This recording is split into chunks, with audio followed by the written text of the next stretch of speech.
Ngayong buwan ng Marso ang buwan ng kababaihan. Dito sa Pilipinas, sinusulong ng Philippine Commission on Women ang paglatag ng mga plano sa women empowerment. Dahil sa pandemya, may mga pag-aaral na nagsasabing bumagal ang mga hakbang tungo sa gender equality. Para sagutin ang ating mga katanungan, sasamahan tayo ni Attorney Kristine Chavez, Executive Director ng Philippine Commission on Women. Magandang umaga, Attorney Kristine. Hello, Pia. Magandang umaga.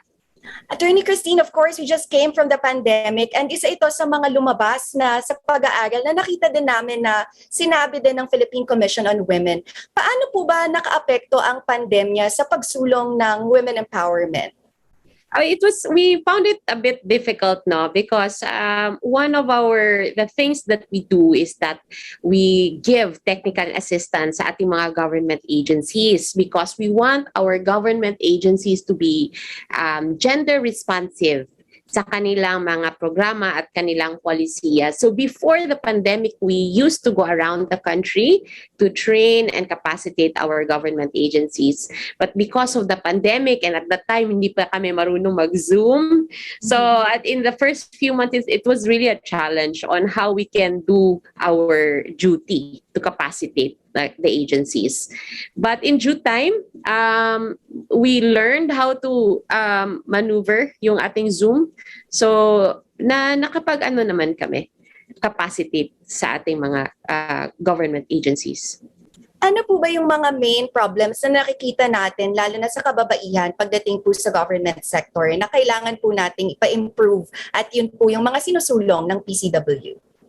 One of the issues na nakikita namin ngayon is number one is the violence natin, violence against women and children. We call it the shadow pandemic because we believe na nung nag-pandemic tayo, nag-lockdown tayo, although yung PNP data natin, sinasabi na bumaba yung number, but we really feel and we strongly believe that the numbers really increased. So the biggest challenge for the government is how to respond to the needs of our women victim survivors. The other one is, the other problem is the issue on livelihood. So marami kasi tayong mga women na wala ng trabaho o nag-close down yung mga businesses nila. So it's also a challenge for the government on how to help the women sustain their means of livelihood. The other rising concern natin nung nag-pandemic is yung tinatawag natin na unpaid care and domestic work. Because most of us, di ba, nag-lockdown tayo nung nag-ECQ and MECQ.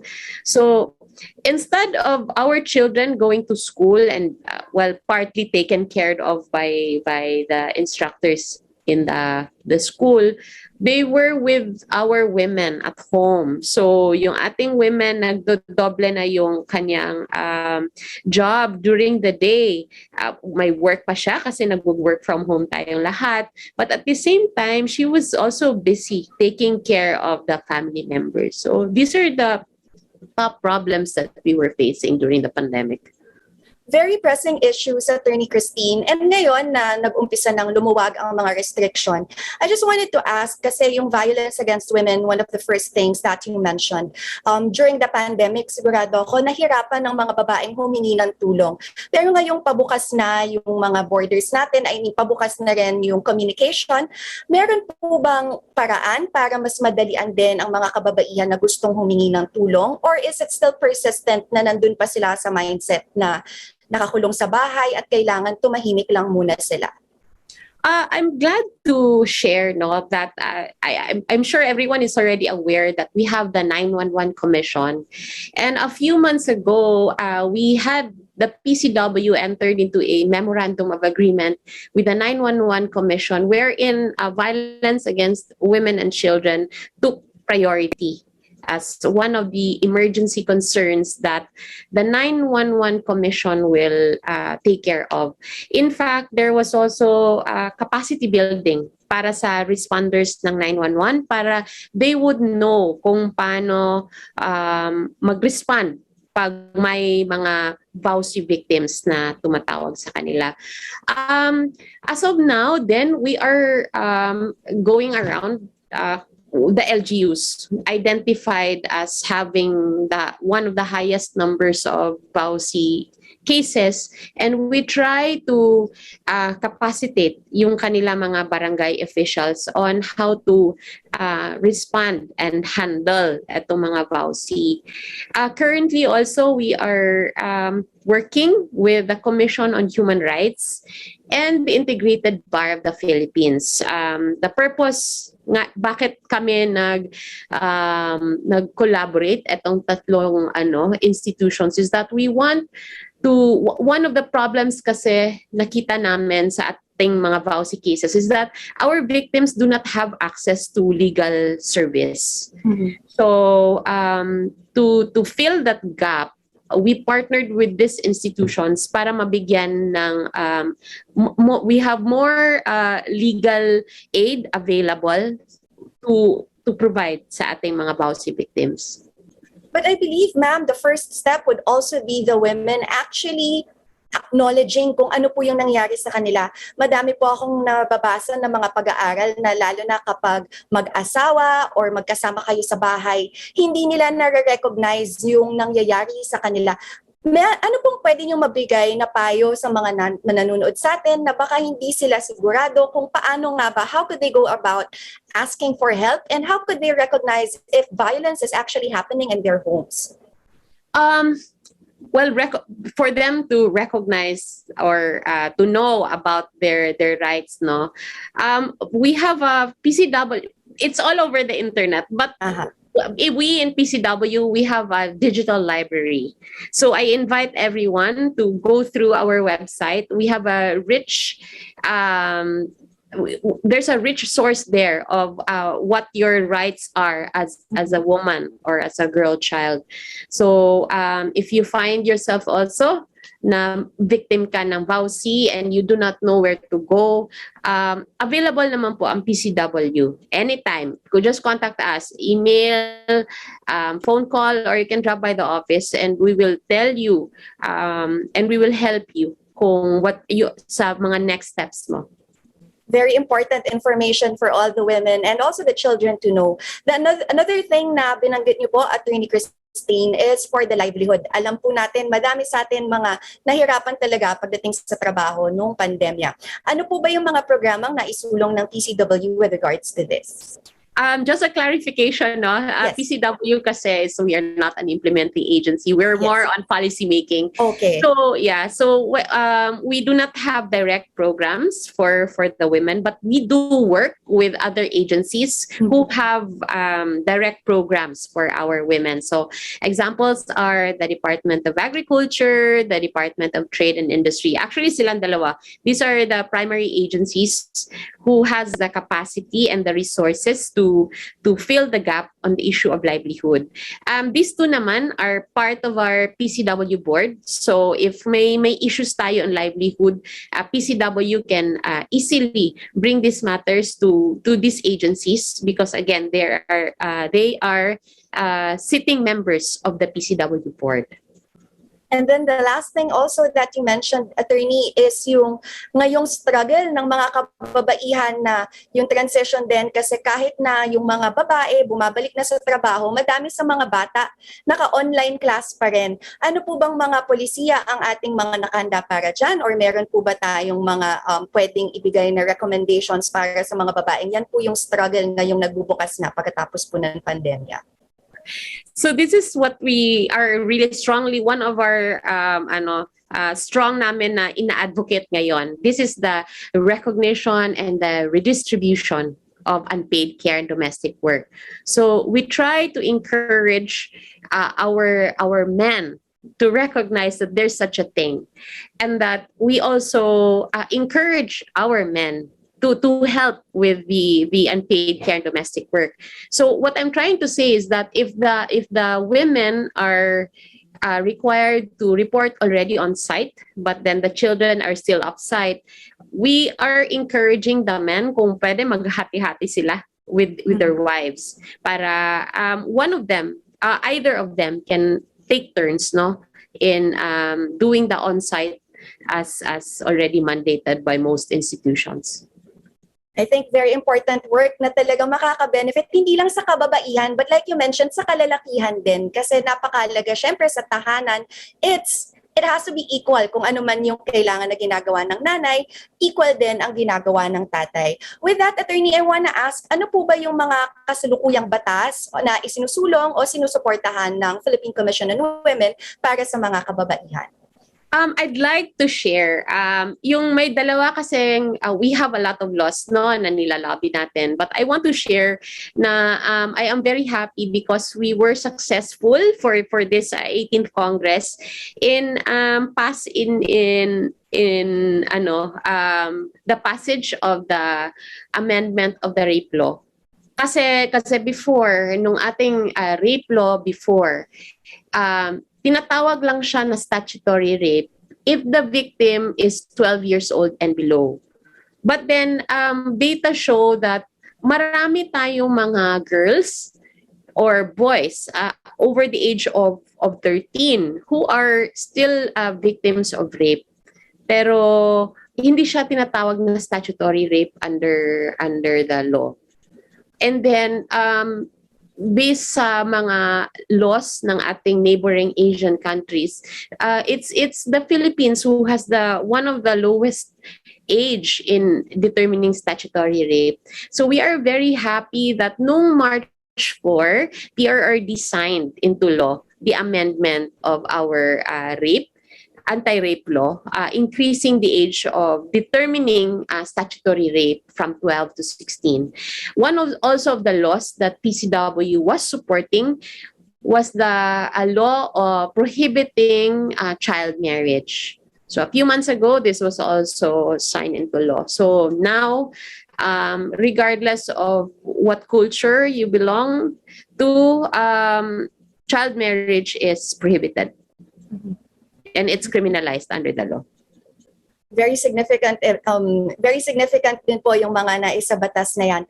Of course, right now, Attorney Kristine, it is Women's Month. Ano po ba yung kahalaga nito? Ano yung sa pagdiriwang nito? And meron po bang specific theme and mga programa na nakahanda ngayong Marso? Okay. I'd like to share lang the brief history of how we came to have a National Women's Month. So, it started with just a day. Kasi in the 1900s, medyo ano pa talaga yung patriarchal mindset natin. Women were forced into inhumane working conditions. And even at home, they were not treated right. So there were advocacies everywhere for equality. And so later on, our voices were heard. The United Nations recognized and declared March 8th as the International Women's Day.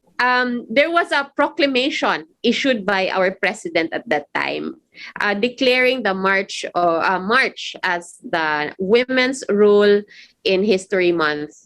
This served as a venue to highlight women's achievements and discuss emerging gender equality issues and concerns. This proclamation also recognized the unique and the meaningful role of women of every class, ethnic and religious backgrounds or affiliation who served as leaders at the forefront of every major progressive social change movement. So for this month, meron pa po bang mga programa na nakakasa for the remaining weeks na meron tayo for March that we could look forward to? We have the Musika Fridays. Musika ng Kababaihan Fridays, sorry. So every Friday we stream songs on women. We also play the songs that were submitted to us for the writing contests we had last year.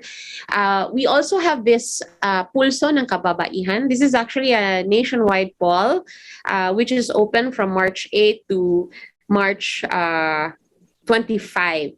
what we want to get from this poll is that we want to know the concerns of our women nationwide, hoping that we can create a roadmap for our future leaders. Kasi diba, the elections are coming up. So we are hoping that a majority of their agenda for the next 3 or 6 years would also include the concerns of our women and girls. So that's the point of our national poll. We also have the Serbisyo para kay Juana. So this is a program where we encourage the government and private institutions to give things, services, or whatever freebie they can give in honor of our women. We also have the purple your icon and the purple Tuesdays. This is more on to help raise the awareness of Women's Month. We also have this Juana Says. I do not know if you're familiar with it, but for the past several years, what we did is to get the inspirational quotes from notable women. But this year, we did a little twist. Instead of getting notable quotes from, inspirational quotes from notable women, we went around the country and interviewed women from all walks of life to hear what they think the issues are and what their needs are, needs that remain unmet by the current programs and policies by the government. Hoping that we can convey these concerns to the appropriate agency so that the appropriate policy and program will be issued or implemented. Thank you for that, Attorney. Nabanggit niyo po na padating na ang ating halalan. Isa kasi sa mga nangyayari din ngayon, napansin namin na worldwide, actually, when you look at Asian statistics, there's a study that here in the Philippines, mas empowered ang mga kababaihan kesa sa ating mga karapit bansa. Feel free to correct me if what I read was wrong, Attorney. Considering na maganda na rin pagdating sa gender gap dito sa Pilipinas, medyo nagko-close na tayo doon. What else is there to be done? Ano po ba yung mga gaps po na nakikita pa ninyo na sana maging focus ng dadating na ating administrasyon? You're right, no? You're right. And I'm proud to say that according to the Gender Gap Report ng 2021, the Philippines is number 1 in Asia. Pero of course, we still have a lot of things to do. Kasi hindi pa tayo nag 100%. The goal is really to close that gender gap. Now, based on our 2021 results, it shows that ating labor participation ng ating women and their participation in education is still low. So what we can do is try to promote ways to enable our women to participate more in labor. And of course, to encourage more women to, actually more girls to go to school. Our statistics would show that we only have a few women leaders. So we are trying to encourage more women to participate in politics. So we will have more women in decision-making positions to voice out naman ang ating concerns and to make policies that will help close the gender inequality. Very significant advice, lalo na alam natin napakahalaga ng representasyon ng mga kababaihan at hindi yan nasa PCW lamang para gawin. Lahat tayo meron ding parte para makatulong dyan. Panghuli na lang po, Attorney, ano po ang mensahe ninyo lalo na sa mga kababaihan na nanonood ngayong Women's Month? I'd like to share with everyone na para po ma-celebrate natin ang ating mga women, para natin siya ma-honor, para ma-close natin yung gender gap na para equal tayong lahat. Tayo lahat, men and women, the LGBTQ, we all have a role to play. Tayo na mga babae, Juanas, we have to stand up for our rights. We have to break those barriers. We have to be pioneers of change and empower also other women and make sure that that discrimination is eradicated once and for all. To our men, to our Juans, you help us by challenging the stereotypes and the traditional macho culture and encourage other men to practice the positive instead of toxic masculinity. And to our LGBTQ community, you are our propellers, our key movers of this advocacy towards gender equality. And to our government agencies and private institutions and lahat ng ating mga organisasyon, we encourage that your programs are gender responsive, not only the programs, but also the activities and projects, because this serves as the foundation of achieving the inclusive development that we are advocating for. Thank you so much, Attorney Kristine. Very significant advice. Napakahalaga din po na maintindihan din ng mga tao kapag sinasabi natin na sinusulong natin ang karapatan ng kababaihan. It's not that we're taking something away from the men. What we're after for is equality, like what you mentioned. So ito po yung gusto lang natin, mas maging inclusive tayo, hindi naman sa may kinukuha tayo galing sa kanila. And the work to be done, not just on the women, but on the men as well. So maraming salamat sa oras niyo, Attorney Kristine. Thank you very much, Pia, for having us. Happy Women's Month! Happy Women's Month! At yan po ang Executive Director ng Philippine Commission on Women, Attorney Kristine Chavez. Happy Women's Month po sa inyong lahat.